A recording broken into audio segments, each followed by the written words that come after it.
Hay sucesos en la vida que no tienen explicación razonable. Sin embargo, pueden cambiar nuestra manera de vivir y percibir las cosas. Un acontecimiento, una coincidencia, una experiencia o incluso algo milagroso. Las cosas buenas y malas siempre tienen un qué y un para qué. Escucha este podcast donde hablaremos de diosidencias, eventos irrazonables que no tienen lógica. Hola, bienvenidos a un capítulo más de Diosidencias. Hoy tengo un invitado especial, es mi amigo Tony José. Él es de Oaxaca y es futuro papá. Hola Tony, bienvenido.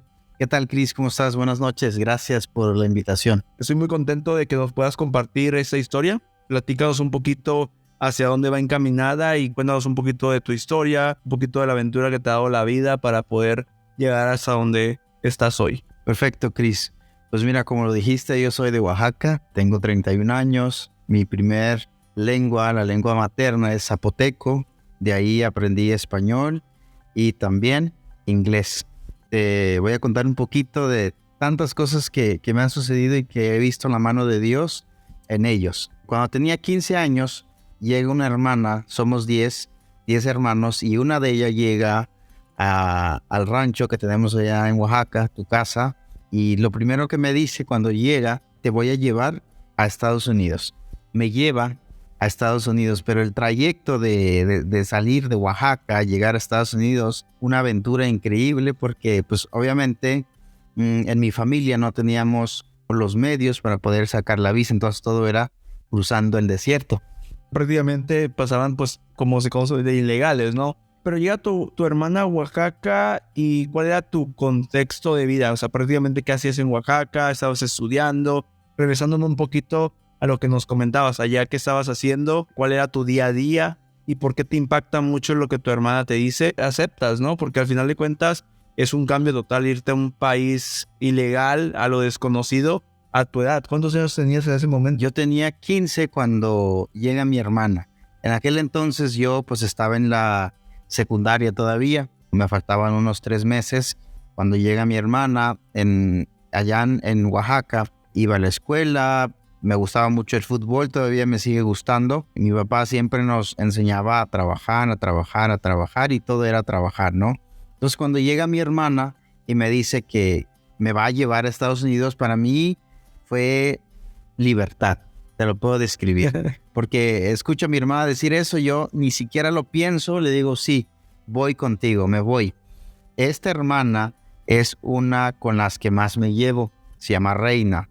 Entonces desde pequeño me acuerdo muy bien que ella era la que me enseñaba a leer, a escribir, porque mis papás ya están grandes, aún viven, pero pues son muy grandes y pues no me daban la atención que yo necesitaba en aquel entonces, y mi hermana tomó ese papel de mamá y papá conmigo junto con mis otros hermanos, pero ella fue la que más estuvo conmigo y me enseñó todo eso, y cuando se va, pues yo la extraño, y cuando regresa me dice eso, ni siquiera lo pienso y le digo, sí, me voy a Estados Unidos. Entonces lo hiciste pues contento, ¿no? O sea, prácticamente no te llevaron obligado a lo que era Estados Unidos.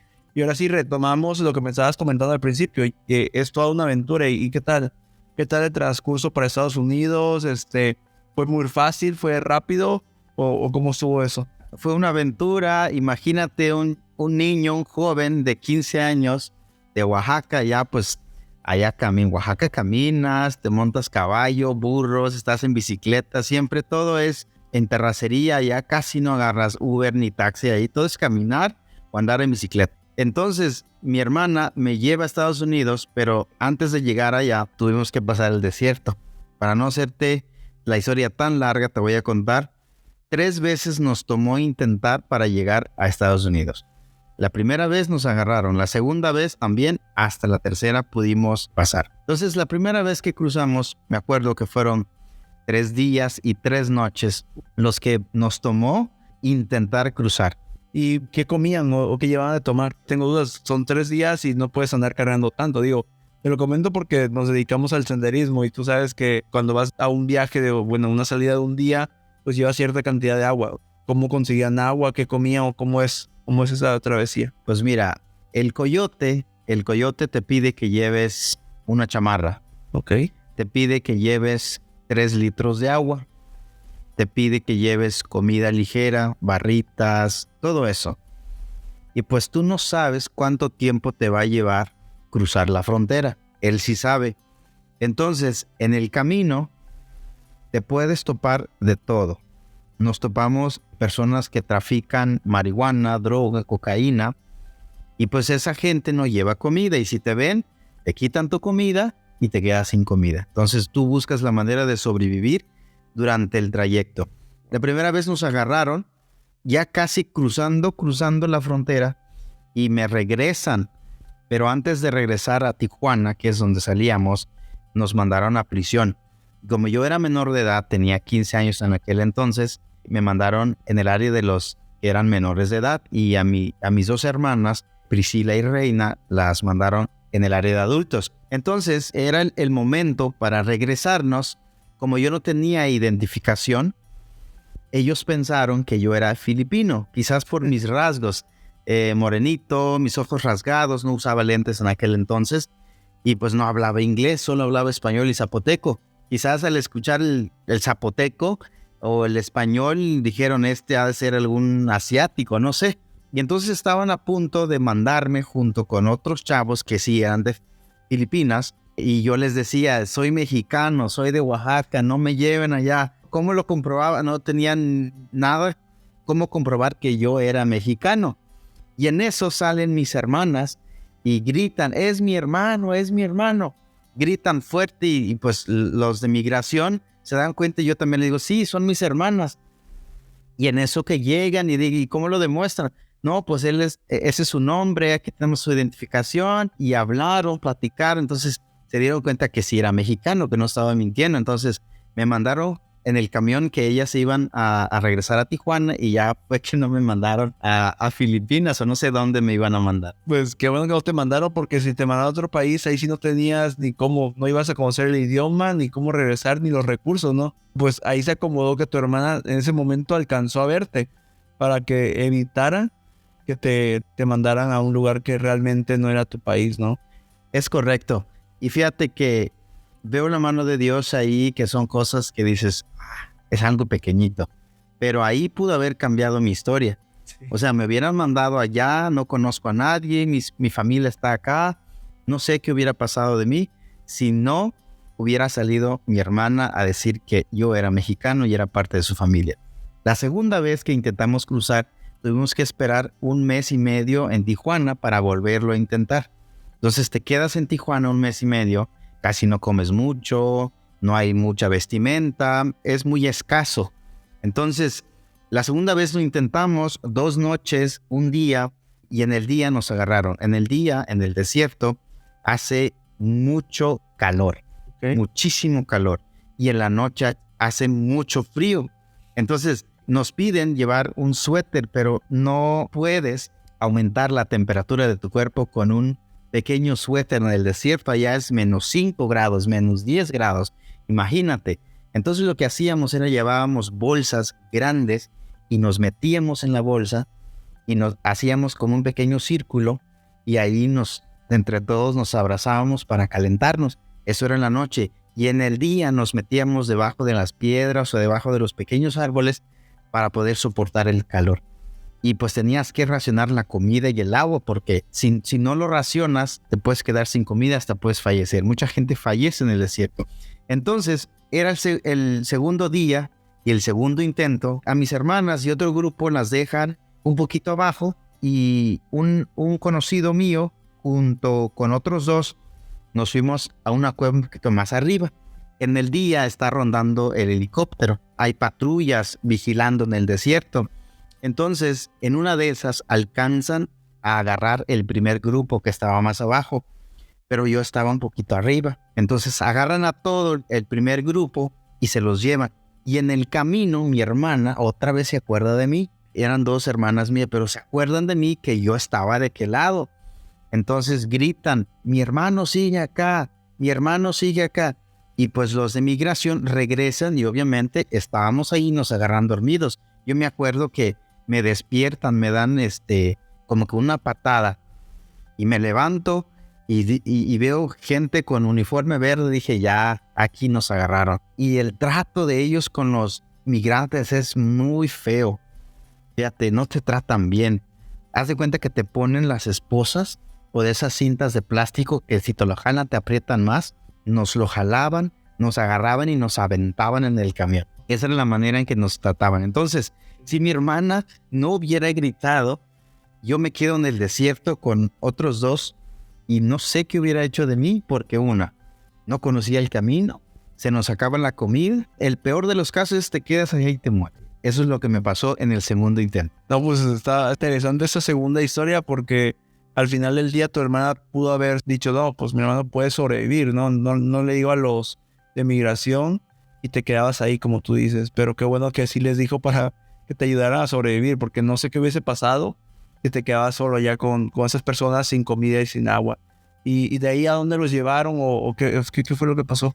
Cuando nos agarran, en el segundo intento, nos regresan a Tijuana otra vez. Ok. En la frontera nos mandan para México. Y pues allá tienes que esperarte 1 mes y medio para volverlo a intentar. Pues tú sabes que a nosotros nos gusta hacer senderismo, hiking, subir montañas y racionamos nuestra comida. Llevamos 2 litros, barritas. Y eso era lo que hacíamos en el desierto. Pero la diferencia es de que aquí sabemos cuántos kilómetros son. Puedes subir y bajar con 2 litros.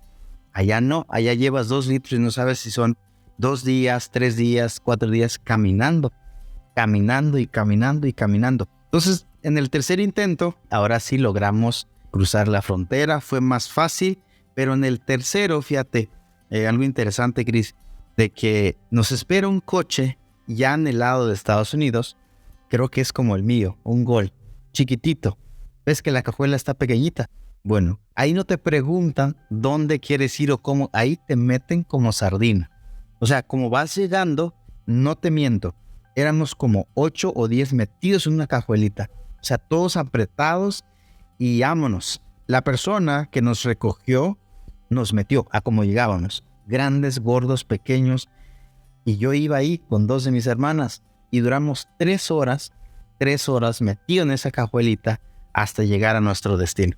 ¿Cómo le hacían para respirar? Porque digo, el oxígeno ahí atrapados, o sea, no sé, pero no me lo imagino cómo puede entrar tantas personas en un espacio tan pequeño. No me lo puedo explicar, pero Dios estaba con nosotros. No me lo puedo explicar porque era una cajuela tan pequeña, 3 horas. O sea, yo me acuerdo que yo trataba de estirarme, de moverme, pero no se podía, era imposible. Cuando llegué al otro lado donde estaba mi familia esperando, estaba todo adormecido, entumido, y el trayecto de tomar el coche al llegar hasta nuestro destino fue muy duro. Ya estando en Estados Unidos, ¿qué pasó? Tú ibas a trabajar, me imagino, ¿no?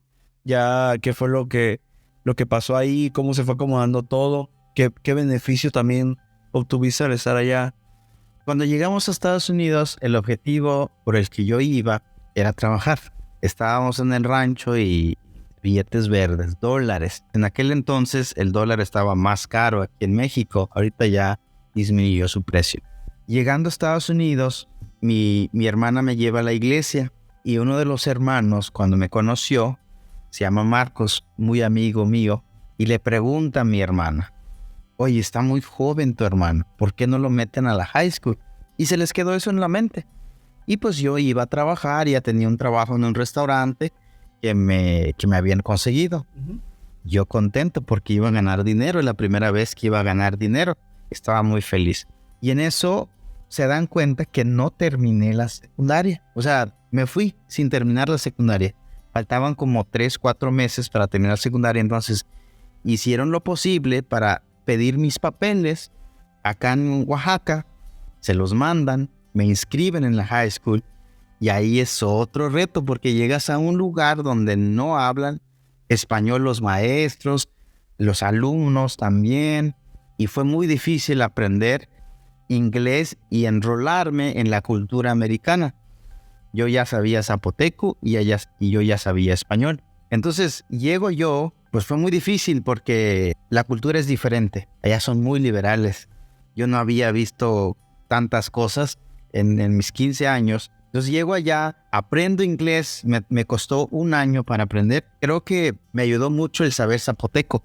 El zapoteco tiene quizás unas frases similares al inglés. El zapoteco me ayudó bastante para poder entender y hablarlo. Y lo más padre era que me gustaba mucho el inglés. Me gustaba bastante. Entonces, cada momento que tenía la oportunidad lo practicaba. Me acuerdo tenía muchos amigos de colores y también gente que no hablaba español.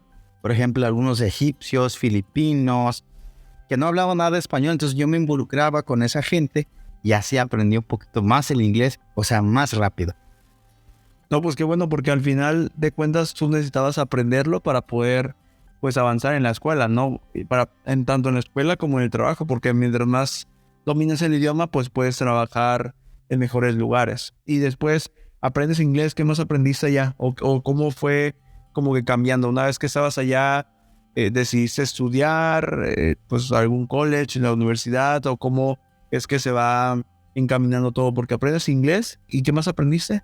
Llego a Estados Unidos, aprendo inglés, me gusta la escuela, me gusta mucho la escuela. Ahí tenía la oportunidad de ir a un college o una universidad, pero era muy, muy caro ir allá. Entonces busco opciones para poder seguir con mis estudios y le digo a mis hermanas, quiero seguir estudiando, aquí es muy caro.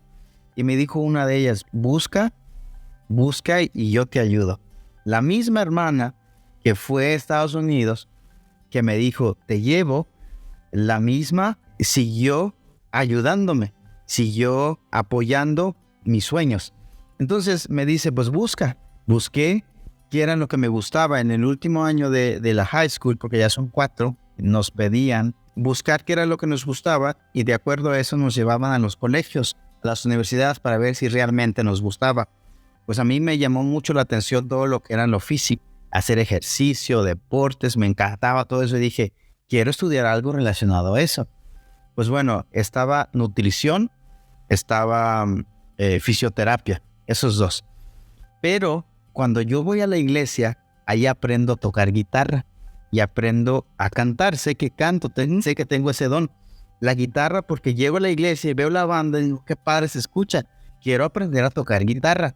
Y me acuerdo que la misma hermana que ha estado en toda esta historia, me compró una guitarra de $70, me acuerdo.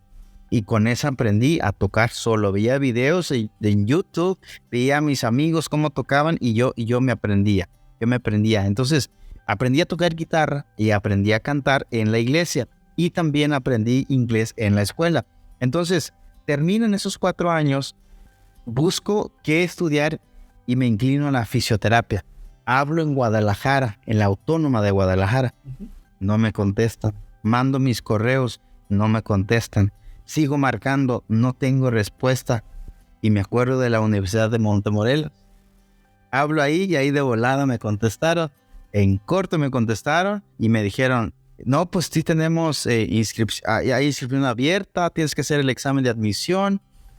Y todo se dio y me voy a estudiar a Montemorelos. De Estados Unidos regreso a México otra vez a estudiar. Entonces, eso fue lo que pasó estando en Estados Unidos. ¿Y cómo habías escuchado de Montemorelos? Digo, porque tú estabas en Oaxaca, o escuchaste en Estados Unidos Montemorelos. ¿O dónde fue que habías escuchado o tenido el primer contacto? Porque al final de cuentas elegiste porque pues ya conocías un poquito la universidad, ¿no? Así es. Cuando yo era más pequeño y estaba en el rancho, llegaban colportores a vender libros. Entonces yo ya conocía, ya sabía que existía una universidad cristiana, pero pues en aquel entonces era mucho dinero, no tenía los recursos. Y entonces en Estados Unidos también ya conocía a muchas personas de esa iglesia donde yo asistía que estudiaron acá, pero se fueron a vivir allá. Entonces ya tenía conocimiento sobre la universidad. Y pues investigué y sí tenían esta carrera que me gustaba. Mandé solicitud, todo bien, me aceptaron, hice el examen de admisión y fue así que llegué a la Universidad de Monterrey. Wow, es con la historia, porque realmente aquí creo que uno de las variables o de los factores que más sale a relucir es tu hermana, que estuvo al final de cuentas ahí contigo desde el momento. Creo que la disidencia empieza desde el momento que ella decide irse a Estados Unidos. Ya quizás Dios estaba planeando que ella tenía que hacer ese primer paso, la primera persona que lo motivó para que en un futuro pudiera regresar por ti y ser ese soporte para todo lo que se veía venir, ¿no? Porque al final de cuentas, sin ese soporte de tu hermana, yo creo que no hubieses logrado salir de Oaxaca, no hubieses intentado cruzar 3 veces, porque por algo ponía en tu corazón o en tu mente intentarlo. Al final aprendes inglés, sé que cantas muy bien, tocas la guitarra, también sé que eres un buen fisioterapeuta, tienes muchos pacientes y la gente te recomienda mucho, entonces todo eso se acomoda por un fin. ¿Cuál crees que podría ser el fin de esta residencia, o crees que la sigues viviendo? Al final de cuentas yo creo que Dios tiene un propósito, o la vida tiene un propósito también para ti. ¿Cuál podría ser? ¿Crees que esa residencia ha terminado o aún sigue habiendo más cosas por venir? Pues mira, cada día que pasa siempre está Dios al tanto de nosotros y de los planes que tenemos en nuestros corazones, los sueños, y creo que cada día Dios siempre busca cómo mostrarse. Y en la historia en la que te he contado, Dios siempre ha estado por medio de mi familia, por medio de personas desconocidas. No sé si te conté que somos 10 hermanos. Somos 10 hermanos. Y en todo este trayecto, tengo 31 años ahorita, hace 15 años salí de Oaxaca. Y en todo este trayecto, toda mi familia ha estado al pendiente de mí. Mis papás, mis hermanos han estado al pendiente de mí. Yo soy el menor de los 10. Me acuerdo que mi mamá y mi papá siempre oraban por mí. Siempre. Yo no podía irme a la escuela sin antes ayudarle a mi mamá a leer la escuela sabática. En aquel entonces, ahí a mí no me gustaba, me rebelaba, no lo hacía a gusto. Ellos me obligaban a hacerlo, pero yo lo hacía. ¿Sabes por qué? Porque mi mamá no sabía hablar español y no sabía leer. Entonces, yo era el más pequeño, todos mis hermanos ya salieron de casa. Entonces mi mamá, hazte cuenta que me decía, léeme la lección. Y por más que, fíjate, no me gustaba, me aburría, no me gustaba orar, nada de eso, yo lo hacía. Pero eso me ayudó a no apartarme de la iglesia. Entonces, ellos me ponían en fondo de inversión, oraban por mí, lo siguen haciendo ahorita. Mi papá tiene 80, mi mamá tiene 70, lo siguen haciendo. Y eso, y toda mi familia, todas mis hermanas y mis hermanos han sido ayuda para que yo esté aquí. Solo 2 de mi familia, de mis hermanos, estudiamos la universidad. Yo soy el segundo, mi hermano mayor estudió comunicación y yo estudié fisioterapia. Entonces, si tú me preguntas sobre el objetivo, ¿qué es lo que Dios o cómo Dios ha intervenido en mi historia? Te podría decir, Dios ha intervenido desde el día que yo nací hasta ahorita que tengo 31 años. Dios ha estado conmigo en todo este trayecto, el estar en Oaxaca, el cruzar el desierto, el estar en Estados Unidos, en un país donde no sabes el idioma, el regresar a Montemorelos, conocer nueva gente. En todo este momento, Dios ha estado siempre al pendiente. Yo creo que lo vas a ir estando porque tienes un propósito. Al final del día tienes un propósito. Quizá Dios te preparó. Desde algún momento dijo, yo quiero que Tony estudie esto porque va a ayudar a personas. No sé el resto de las historias que podamos sacar en algún momento, si te pones como a rescatar historias, que eso puede ser en otra ocasión de tus pacientes, pero quizá tu propósito es ayudar a otras personas. Entonces te sacaron de Oaxaca, te llevaron en toda una travesía, pero para un momento, como en la historia de Esther, ¿no? Que para ese momento había llegado ella a estar en ese lugar, en el trono, como sabemos. Quizás Dios está preparando para algo más grande y esperamos poderlo escuchar aquí en Diosidencias.